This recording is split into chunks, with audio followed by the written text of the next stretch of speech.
Hiya Gareth sy'n ma, dwi ma unwaith eto yn sgwrsio gyda'r artistiaid sydd wedi cael ei enwebu ar gyfer albwm Cymraeg y flwyddyn. Tro ma, dwi'n siarad gyda Owen Shiers o Cynefin ar albwm ffantastig, os ga i ddeud, Dilyn Afon. Hiya Owen, croeso. Shmai. Good. Yn gyntaf oll, llongyfarchiadau ar yr enwebiad, a llongyfarchiadau ar wneud albwm mor rhyfeddol. Dwi wedi enjoyo gwrando ar hwn mas draw. Mae rai fi gyfadde, oedd y tipyn bach off yn radar i, so os nag oedd e am yr enwebiad, byswn ni ddim falle wedi eistedd lawr y gwrando arno fe, heblaw bod rhywun wedi procio fi a gweud gwrando ar yma rai ti gwrando arno fe, cos mae e just y peth dwi'n licio pan dwi eisiau chilled music. Yn chwilio am music fel yn drwy'r amser. So, llonchiadau. Anyway, so yn gyntaf oll, gan i sôn tipyn bach amdano ti, yw ti'n un o Geredigion? Ie, o Capel Dewi sydd yng Nghodre Gwaelod Ceredigion yma. Ddim yn bell Llandysil. Reit. A beth yw dy hanes di gyda music? Wel, dwi wedi chwarae lot o wahanol fathau o gerddoriaeth. Dechreuais i off yn chwarae grunge, yn chwarae drums. Wedyn nes i prifysgol a ni'n chwarae mwy stuff pop. Ac ar ôl graddio nes i mynd mewn I byd cerddoriaeth o Gorllewin Affrica, De America. O'n i'n teithio wneud stwff sain, cynhyrchu. So mewn ffordd, oedd y cyfnod na wedi agor llyged fi I fyd o gerddoriaeth gwahanol iawn. A mewn ffordd, nath hwnna denu fi mewn I fyd gwerin. So ie, mae'r daith wedi bod ni'n eitha hir a tryllog, ond rhywsut wedi benni lan yn neud gwerin. Wel, ti wedi dilyn yr afon ac wedi cyrraedd fan hyn sy'n pryl. Ydy yn deg I ddweud bod Cynefin yn prosiect solo I ti? Project beth, sori? Project solo. Solo. Odi, ie. Mae yna pobl eraill yn chwarae ar yr album, ond yn sicr mae'r gwaith ymchwil a mae'r gwaith o drefnu yn rhywbeth sydd dwi wedi gwneud ar ben fy hun yn bennaf. Dwi wedi cydweithio o ran gosod offerynnau pethau gyda pobl eraill, ond yn bennaf gwaith solo yw I. Okay. A est ti i'r brifysgol yn Caerfaddon? Do. A efe trwy fynd I Gaerfaddon, nes ti ddarganfod lot o'r music oedd ti'n dilyn ar y pryd? Dwi'n gwybod bod yr studios Real World yn yr ardal yna. Do, felly ar ôl graddio nes I benni lan yn gweithio yn Real World a nes I recordio album, o'n i'n arfer chwarae mewn band trip-hop a nes I recordio album gyda nhw yn studio Real World. A felly trwy'r cysylltiad na a label bach oedd yn seiliedig yn bath ges I cyfle I ddod ar draws cerddoriaeth o tu allan i'r byd pop, chi'n mo. Pwy oedd y band trip-hop oedd ti'n neud? Jump Ship oedd enw'r band, oedd na rhyw 6 neu 7 o ni. Wnaethon ni ryddhau album o rhyw 10 mlynedd nôl falle. Right. Ond so fi wedi chwarae lot o wahanol stwff. Mae'n swnio'n cool, mae'n swnio'n daith really cool. Because mae'n nain bach yn defnyddio Real World, yn ti'n nhw? Ie, band trip-hop arall, ie. Mae'n studio wych, bydden ni ddim rili am recordio un man arall. Mae fe jyst o ran cyfleusterau a ansawdd yr offer a'r awyrgylch a chi'n gallu eistedd yn y brif stafell a mae yna llyn tu allan mae alarch a mae fe jyst yn gwych, ie. Ffantastig. A Peter Gabriel dechreuodd Real World, ydw i'n iawn I ddweud hynny? Ie. Nôl yn canol 80au dwi'n meddwl. Yr un pryd nath dechrau Womad. Ie. So, o ti'n rhan o Womad neu ti wedi cael cysylltiad gyda Womad? Wel, John nath cynhyrchu'r album, oedd un o'r bobl nath cychwyn Womad gyda Peter a Thomas Brewman nôl yn 87 dwi'n meddwl.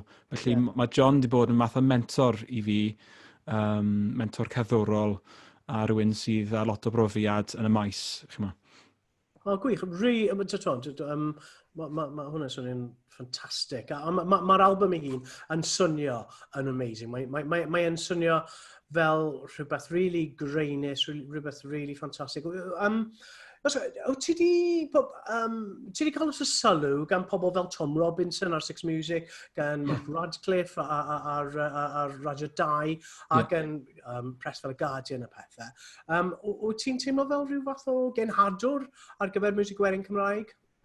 Falle, ie. Dwi'n eitha awyddus bod cerddoriaeth Cymreig yn teithio tu allan i Gymru. Dwi'n meddwl mae'n hawdd iawn i gerddoriaeth Cymreig aros yng Nghymru, a mae lot o bobl sy'n byw tu allan i Gymru heb glywed am artistiaid o Gymru. Felly, dwi'n teimlo'n eitha angerddol bod pobl yn gwybod bod ni ma, a bod ni'n creu cerddoriaeth o safon.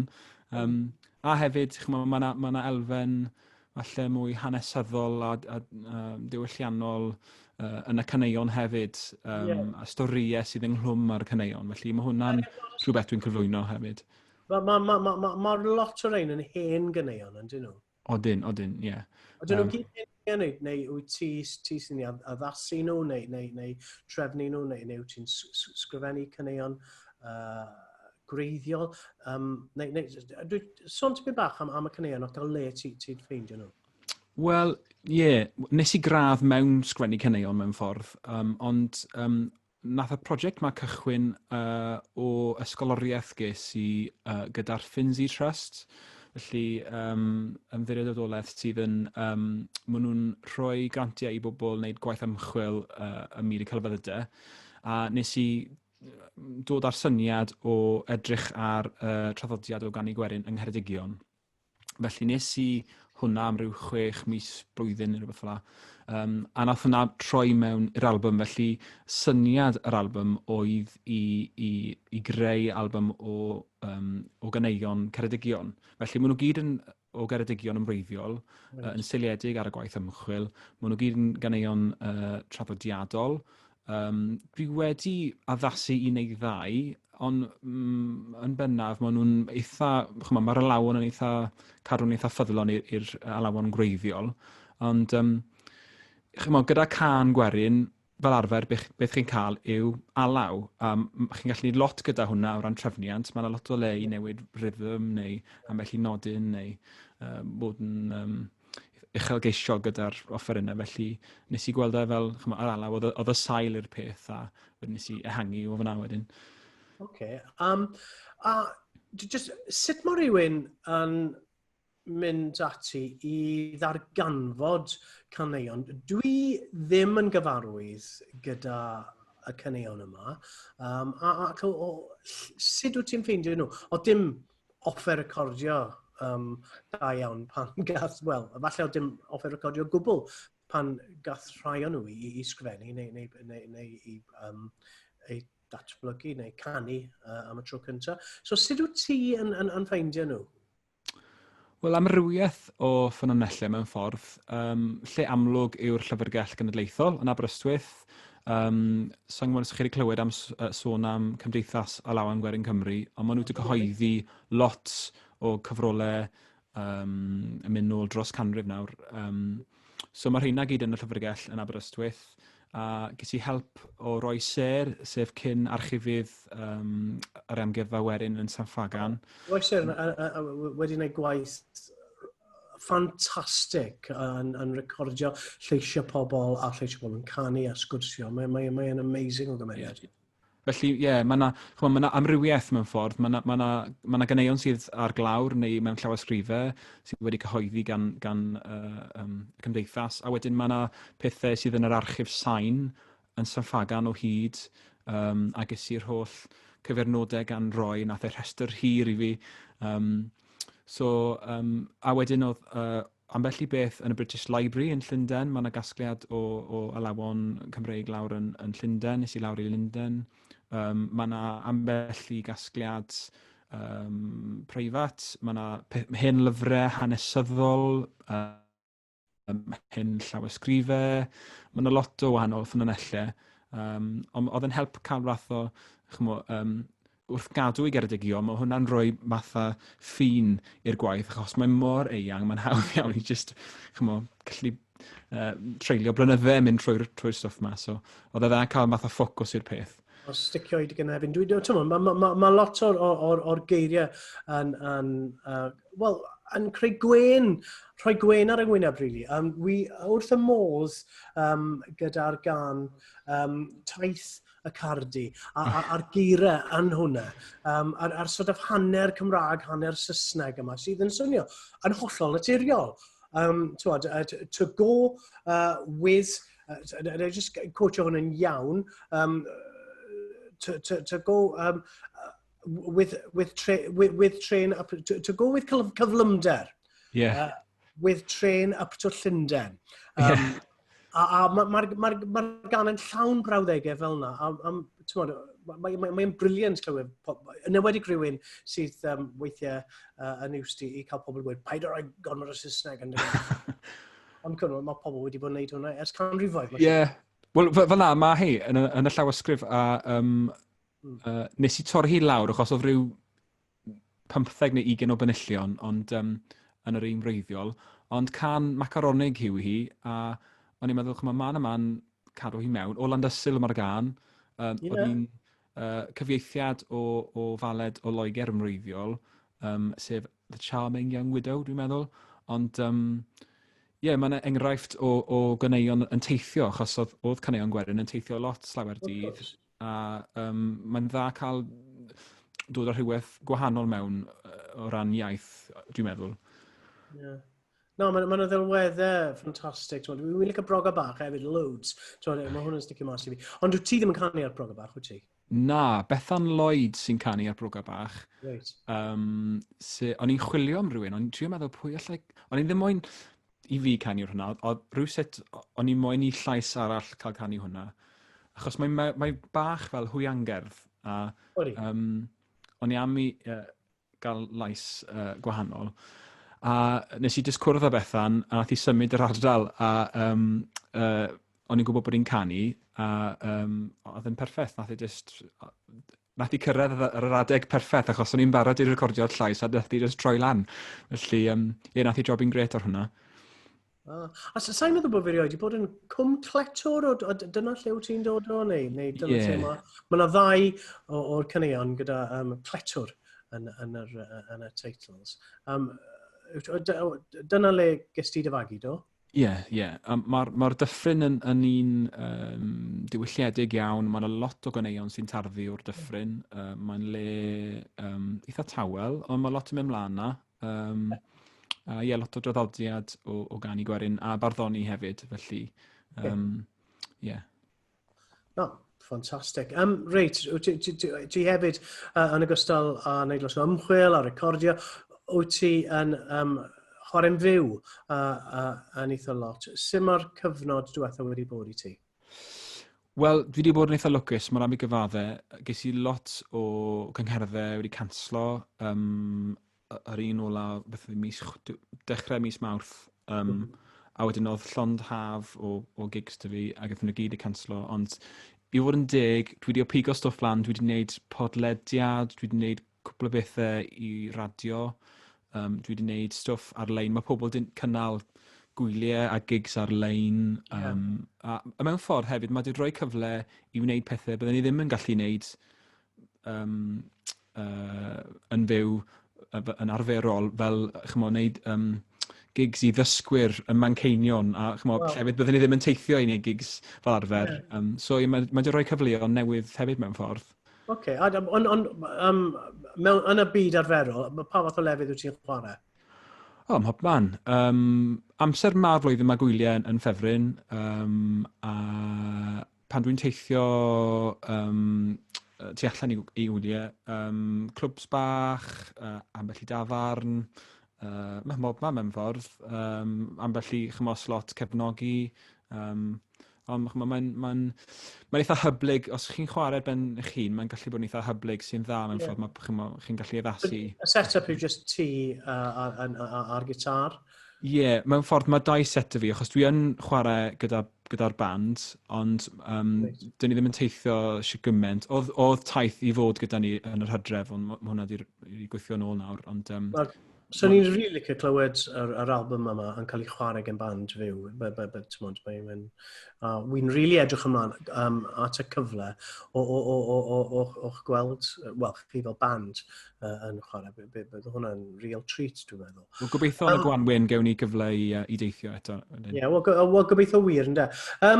OK, so, wyt ti wedi bod yn weithgar, wyt ti wedi creu stwff newydd ers yr lockdown yma?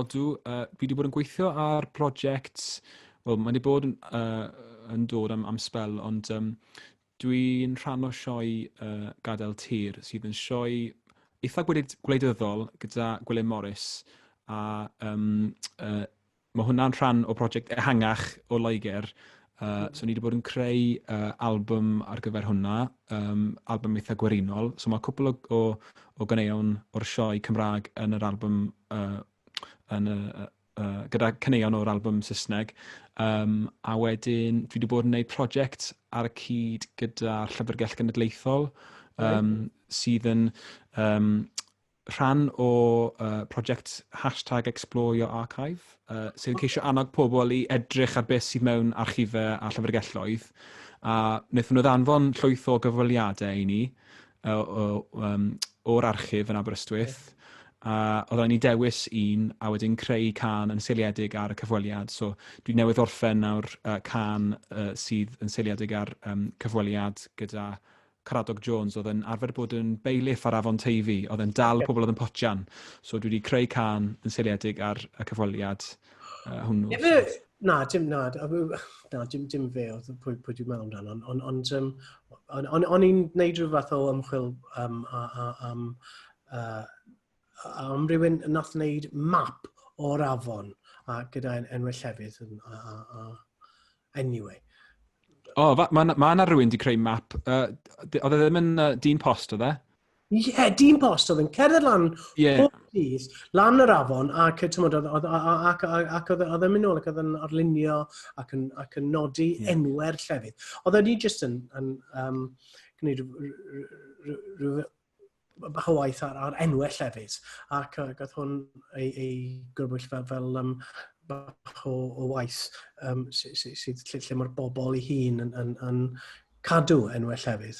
Mae enwau llefydd yn rili bwysig, dwi'n meddwl, ac mae'n bwysig i'w cadw nhw, a dwi'n meddwl bod gwaith fel dy waith di yn cadw traddodiadau yn fyw, ddim just ti'n ni sôn lot am amgueddfeydd, ond wyt ti yn yr albwm yma'n cadw pethau yn fyw, sy'n amazing. Beth o'n i'n mynd i ofyn? Oedden ni just eisiau gofyn amdan si sgwennu chydig o gwestiynau lawr, ond, so, o'n i eisiau sôn am dy deulu di, o'n i'n licio'r syniad bod oedd dy dadi yn creu telynau? Ie, mae fe'n gweithiwr o'r telynau. Mae newydd ymddeol, i fod i ymddeol, ond mae fe dal yn gweithio. So mae'r gweithdi, mae yna ddau gweithdi, mae un yn Capel Dewi a un yn Llandysul. A mae yna busnes cymunedol yn rhedeg yn Llandysul yn gwneud telynau. Fantastic. So mae'r gerddoriaeth, mae cerddoriaeth yn rhan o'r teulu yn sicr. Ie, yn sicr, mae hwnna'n briliant. Wel, unwaith eto, just masif llongyflliadau ar yr album yma. Fi'n meddwl bod e'n ffantastig. Wi mor falch bod fi wedi cael y cyfle i wrando arni fel album yn lle just clywed i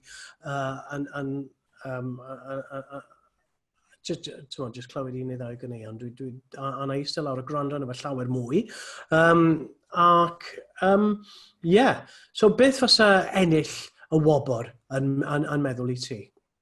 Wel, mae'n digon o sioc i cael fenwebu yn y lle gyntaf. Wel, bydde fe'n neis. Dwi ddim wedi meddwl amdani mewn ffordd. Beth sy'n falle, beth ni ddim yn disgwyl oedd cael fenwebu mewn rhywbeth sydd yn cross-genre, chyma fel petai. Ddim yn wobr gwerin, felly bydde fe'n meddwl lot, dwi'n meddwl, i ennill. A rhywbeth mae pobl wedi dweud yn barod yw bod nhw'n teimlo bod e'n cyfraniad diwylliannol pwysig. Bydde fe'n neis cael, mae pobl yn cydnabod hynny'n barod, ond falle bydde fe'n helpu codi proffil beth sy'n digwydd yn y byd traddodiadol, a pobl yn ceisio atgyfodi a adnewyddu a gwneud pethau newydd gyda deunydd traddodiadol. Ie, wyt ti'n neud yna'n sicr. Mae'n swnio rhywbeth o'r newydd. So, mae rhai o'r album sydd wedi enll yn gorffennol, falle fel nain bach. So, tymod, dwi'n meddwl bod albums gwerinol i naws yn bwysig iawn i'r wobr yma. Ond mae'n gret cael clywed nhw law yn llaw gyda albums tri hwrt doeth a Mr. rock icons fel Mark Roberts yn ogystal a stwff fel hwn. Byswn ni'n argymell i bawb rando ar bob un album. Mae nhw'n albums pwysig. Mae eleni wedi bod yn flwyddyn pwysig iawn, dwi'n meddwl, i music Cymraeg. A mae cyfle dyn ni nawr. Mae tipyn bach mwy o amser gyda ni. Yn sicr gyda fi ar y nwylo i. So, diolch yn fawr iawn, Owen. Mae wedi bod yn bleser sgwrsio gyda ti. Croeso. Diolch yn fawr. Ac pob hwyl. Diolch yn fawr.